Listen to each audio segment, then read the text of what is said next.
Welcome back. Well, yes, Seun Onigmide joins us next. He's a co-founder and director for BudgIT. Thank you for coming on today. It's a pleasure, Chamberlain.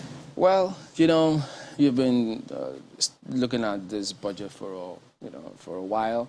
But if you would just take a look at some of the immediate comments of the President of the Senate and then the President. So the President of the Senate says, it's not something anybody should worry about, all of this in session. So in other words, look, the President may have made that comment, but they don't think it is anything to worry about. How does that come across to you? It's not good enough. First, they are of both same parties, so definitely there should be a policy trust that is guiding the party, and so they should be able to have that understanding. Because the project is the vehicle to execute political party promises, is the instrument of policy to make that happen. And so if the presidency is thinking this way and the legislature headed by the same party is thinking that way, it's a problem. And the first challenge you see there is that it's all about interest. Everybody's trying to put, and we are in, I mean, it's the 2023 elections are here, we're in the pre-election year. Everyone is trying to insert items to the budget for their own political benefit. And I think the grouse of the presidency is that certain items in the works and housing, power, very critical ministries to them, and transport, certain budget items where the allocations were reduced significantly. And the National Assembly used those reductions to now insert new items into the budget. Is this significant for you? My apologies for butting in. Is this significant for you that the executive and the legislature are not on the same page concerning those issues? And is it even new? It's not new. It's a time memory. And I think it's because there's this understanding that, let's not forget that the budget itself is an appropriation bill. Yeah. So it's a legislative process. And if it's a legislative process and it's the creation of a law, the National Assembly has a bit of latitude to make adjustment as much as possible. And I think that is grounded in fact. Okay. Even though the executive always believes that we are executing the policy and we understand these things as a whole. But we must understand that National Assembly is within its right to adjust the budget. But we must now ask, in what interest? If you insert constituency project, you call them empowerment project, and you pick your party members within your local community and you give them, solar lanterns, and you give them milling machines. I mean, that is not in the interest of the country. That is not for any national benefit. And I think that is the problem we're going to have with the 2022 budget. We'll come to that. My apologies. We'll come to that. But there's something you said earlier that I think might need a little bit of probing. It is an assumption, rightly or wrongly, that when a political party comes into power, they're supposed to have some ideas of what they want to do in the interest of the nation. So if it so happens that the same party that controls the executive controls the legislature, is it safe to assume that they should be on the same page per policy when it comes to issues such as this? Exactly. They should be on the same issue. I know we don't run a parliamentary system. We run a presidential system, which means that it's not as integrated as it should be. But the problem is that even if that doesn't happen, there should be some conversation, some presentation conversation, of the budget to say, this is the policy trust of this government. And as a member of the National Assembly, we want you to support that policy trust. We want to fire our railways. We want to get out these roads completed. We want to get these waterways fixed. So everybody has an understanding. And everybody goes to the House in carrying that agenda forward. And when that doesn't happen? So when that doesn't happen, it shows that there is a gap and an understanding within the system about that we are not moving in the same direction. And this is where you get, because previously in the 8th National Assembly, there was this conversation that there was an acrimonious situation between the legislature and the national and the executive. Now there's that feeling of camaraderie between both of them, but it doesn't still change these issues, because these issues are not just a party issue. These are issues that come down to the individual senator or the House of Rep member. And items in the budget. Some of these things, if you trace it, it turns out that the legislators at the point thought, look, they wanted to return, win elections and come back. And as such, they need to be seen to be doing something for the people to warrant them being voted again to return to the assembly. And then they thought, look, if the governors are doing all of those projects and everything, they're doing it for themselves so that they can win elections and return.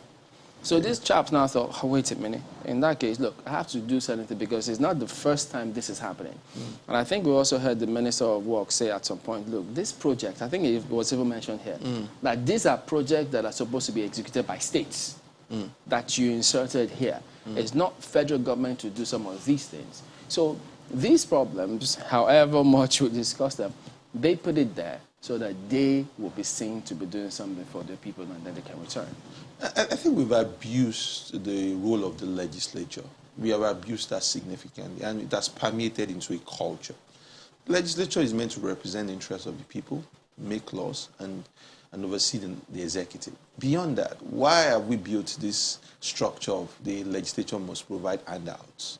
And it started from the legislature being overpaid and have this room of a lot of money, and they now be able to dole out cash and money and cars and gifts to people. And gradually, people took it for granted. So someone who is a member of National Assembly, lives in a 2-bedroom apartment, gets into the National Assembly, comes back and throws down a huge mansion and gives an understanding to the public that, yeah, there's a whole lot of money to be made in Abuja. Then the people started making demands.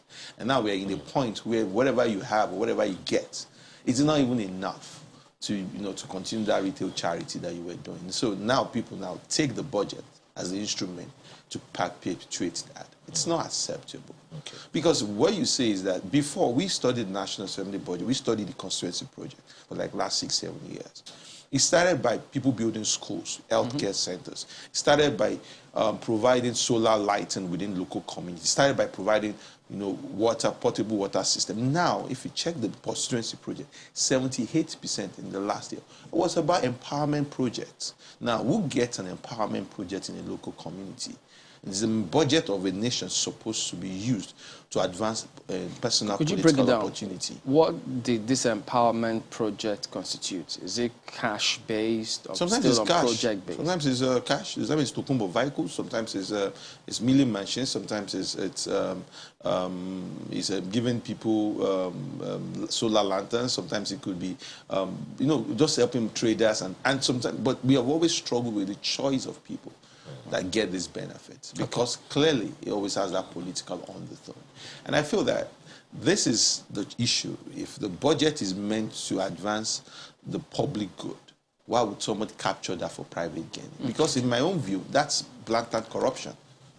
Well, we have a lot to corruption, I'm sure you know that. Yeah. But before we look at the 2022 budget, the aspirations of the budget, your institution has done some review of the 2021 budget. What would be your performance evaluation, or rather, what is the performance evaluation of budget? I remember, I think it's about the third quarter or so, the Minister of Finance was saying that as concerning the expenditure expectations of the budget of 2021, the federal government had performed up to 70%. What is budget's take on all of those things? I feel that there is, if you look at it, because you have to go on two sides, the revenue side, we're not doing well on the revenue side. The issues remain. The silver lining in the revenue side has been on the independent revenue. That's had a significant growth recently. The independent revenue has significant growth. But on the expenditure side, and most of you look at the oil revenue, we're not doing well. In taxes, we're not even growing. We're not as aggressive as we were previously. But I can't understand why in the pandemic there's still challenges about that. But the expenditure side, we've been spending, and there is no way we've been spending that. We've been borrowing significantly, and we've also used the CBN facility, in the way that's never been used before, which will definitely have wider consequences for the economy. And for me, I feel like if we're going to take the capital expenditure as a bulk and say, have we done well? Yes, we have done well. But the question is the capital expenditure, it's an aggregate. There's so many things that we as budget don't agree with. That either it's a wrong classification for capital items, or it's either even not of benefit to Nigeria, or not the best use of debt, as the federal government currently does. I feel there is no fiscal discipline in this government. That's just my own point. Because it looks like just any single thing can get into the budget as a capital expenditure. And if you follow the news, We will mention that. The ICPC chairman also mentioned that the duplicated items, the items that you can't even classify as capital projects.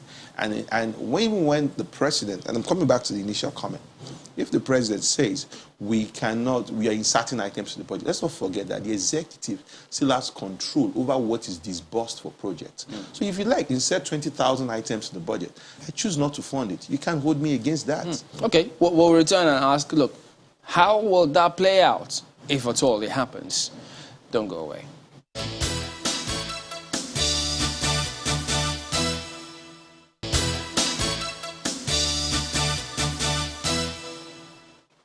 Welcome back. Well, Sean, you said, look, if the president doesn't execute those projects, or can he decide that, well, I may have signed it, but I will not execute it? Yeah, it's a possibility. And Wouldn't that be breaching the law? That's a sign. That's not breaching the law. If you execute beyond the amount that was appropriated to you, that is a breach in the law. If you execute a project that is not in the budget, that's a breach in the law. If you choose not to execute projects because you say revenues were not up to date, or you say it doesn't fit into your strategy agenda, then nobody can hold you against that, because you're executing the budget. You choose what you want to execute. You choose not to execute. There's no breach in that law. Now there might be political undertones to that. So people can get, and we have seen that happen in the past, when they say if you don't release funds for constituency project, we don't confirm your appointment, or we don't make some things move forward. But you would have to find a way that out of all of, because there are two problems here. One is the presidency, and this will continue, has to set a standard or a template or a structure around constituency project. What gets into a constituency project? What kind of project gets into a constituency? I'm not against constituency projects, to be very honest. Because even in the US, you have what you call the pork and barrel projects, where members of the Congress find ways to say, assign and appropriate some form of amount, to my constituency to do a kind of project. I'm saying most of that system has been hijacked for personal benefit. That is my biggest worry. But the way that this can be sorted, because I remember former President Jared also said the same thing. They argued, and people said, look, if we need to address this problem, the executive either needs to go to court or keep living with it. So how do they solve it? Two things. So the executive one needs to have a grip on his own fund management system and his budget management system. And that's what I don't say. There's a time when Mrs. Okonjo-Iweala was the Minister of Finance. She was always deliberate about the budget office being under finance. It was deliberate. And I think right now we have the same scenario right now. There has to be a grip on what gets funded in the budget. The executive constituency project or not? Generally on the project. There has to be a grip. And I understand if the president is asking for environment and amendment, he wants to restore the ceilings for those projects that has been reduced. So if maybe Lagos-Bano Express Road was reduced by 10 billion, he wants to bring back that ceiling so that he can get to finish the project. But you must have a grip on what gets funded. MDAs can't just put things in the budget. National Assembly can't just put things in the budget, and because of that, you go fund it. But the one for the National Assembly, what law is being broken there? Because if they inserted those projects and the budget was passed, it's different from an MDA putting things in the budget that has not been approved by the National Assembly. I don't think the executive will go to court because, like I said, if you look at it from the basis of the budget being a legislation, you would know that the National Assembly reserves the right to adjust the budget. Because it's like I give you a law and the petroleum industry bill. You will make an adjustment. You remove some clauses. You include some clauses. You make adjustment. If the presidency chooses to go to the court or the executive, I think personally they might lose. And that's everybody is accepting this political solution in some sort of way. It's the law, so they can make adjustment to the law. The extent of that, the executive might debate that, but I feel that's semantics. The way forward is that you have a much more tighter grip on your control, on your budgeting process. So what would the grip entail? Grip means to set guidelines, what gets funded. These are the priority projects of the government. These are the projects that we will fund because they fit into our national development plan, they fit into our strategic trust. If a project does not meet the criteria, it doesn't get funded. Nobody's going to hold you against that. So because you might say you can insert anything in the budget, but it doesn't mean it gets funded. And we are interested, the president is not running for a second term. So it's not mean that somebody's going to hold out against him. Well, you wanted to cite an example the other time of provisions made, part of the comment that the president made, provisions made for as many as 10,733 projects were reduced, while 6,576 new projects were introduced into the budget of the National Assembly. That is what many people quote as, okay, maybe this is causing some slight friction between the executive and the legislature. But the significant thing in that comment is that the president said some of those issues, my colleague raised that issue the other time, are supposed to be states and local government funded projects.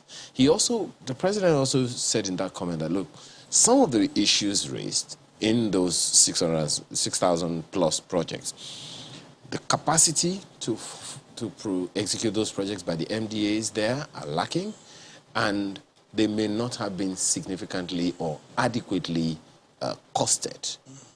How significant is that in the scheme of things?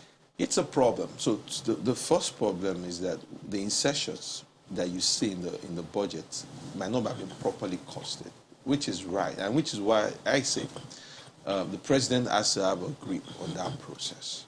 And make sure that its own projects get properly funded. Because everybody inserts everything just for political benefit.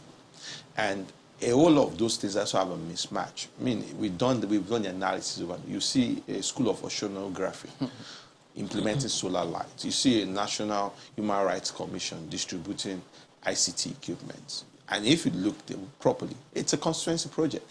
It's because someone overseeing that committee, that MDA, sits in the committee, is a member of the committee. You can't go to another committee, say, Minister of ICT, please put this project for me. So he puts it into an agency under his supervision. Now, does that agency have the mandate to execute that project? No. Or the capacity. Or the capacity.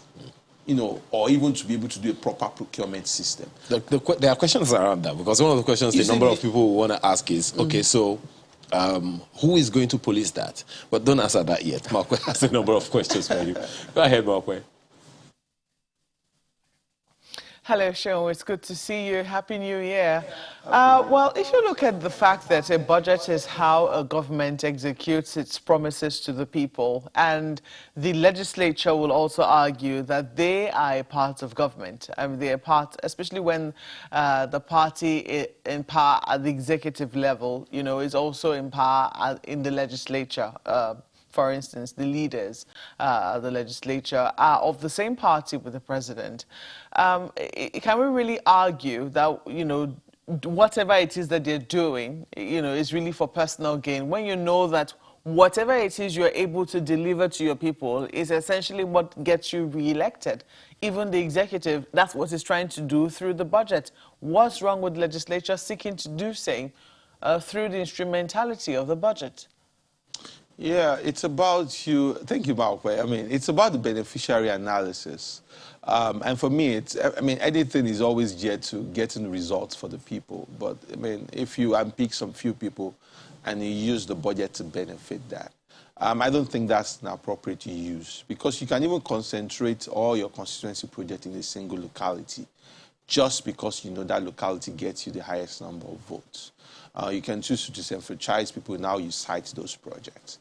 The government should be responding. Public resources should be for the good of all. I mean, and I think that's the challenge I have with that. The executive would say, we want to win elections. The legislature says, we want to win elections. But like I said, the whole thing started from us overpaying the National Assembly members, in my own view. Them trying hard to make sure that they match the executive in how they do their retail charity and how to do this empowerment project. That not been enough. Now, mainstreaming that into the budget process. We cannot have enough. We have let's not forget, we have 100 billion naira already as a constituency project. It has stayed for like the last 80 years. Now, there's another 37 billion that's been added this year already into the constituency project by the National Assembly, just because we have an election to go. And by the time you look at that, those projects are micro projects. I mean, why is the federal government executing a 5 million naira project, a 10 million naira project?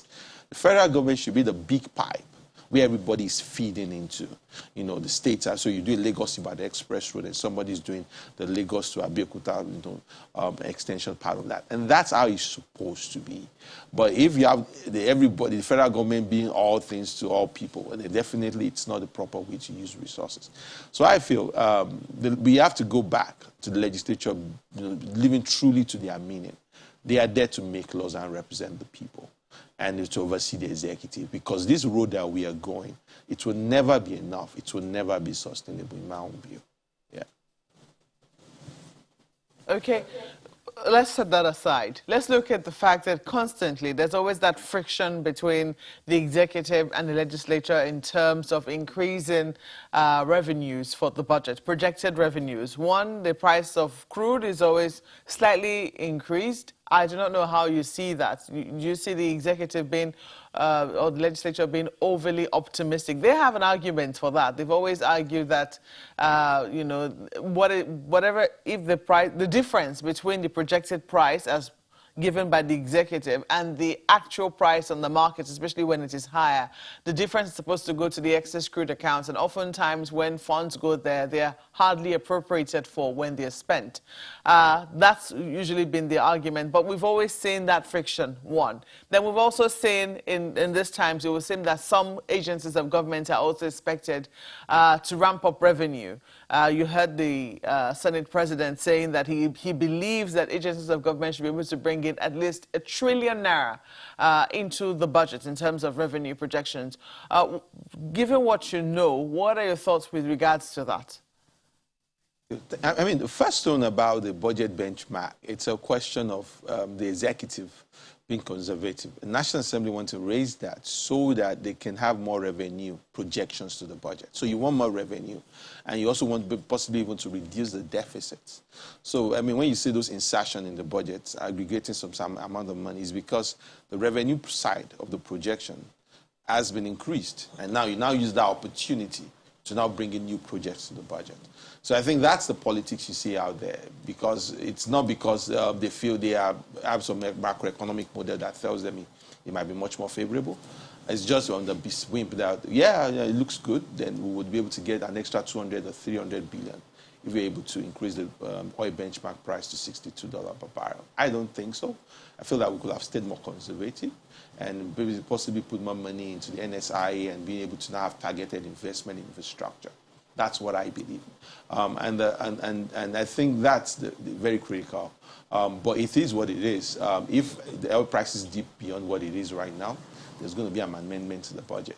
The second thing about the MD, I think the Senate President is very right on that. The independent revenue agencies of government, they need a shake-up. They need a shake-up, because I still feel that, I mean, we have to first commend what the Ministry of Finance has done. We've moved to around 230 to 25 billion as the contribution of independent revenue agencies to over 600 billion. So there's been an improvement in that regard for my own view. But I feel like we can still hit that 1 trillion mark. I mean, we have over 150 agencies that are supposed to be revenue generating for the government: the CBN, the MASA, the NCC,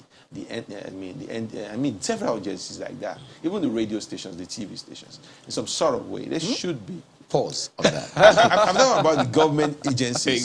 Just stay there, okay? But very quickly, very, very quickly, we have very, very little time, maybe in about 30 seconds or thereabouts. Yeah. Speak to the fact that we have to fund our budget with more debts.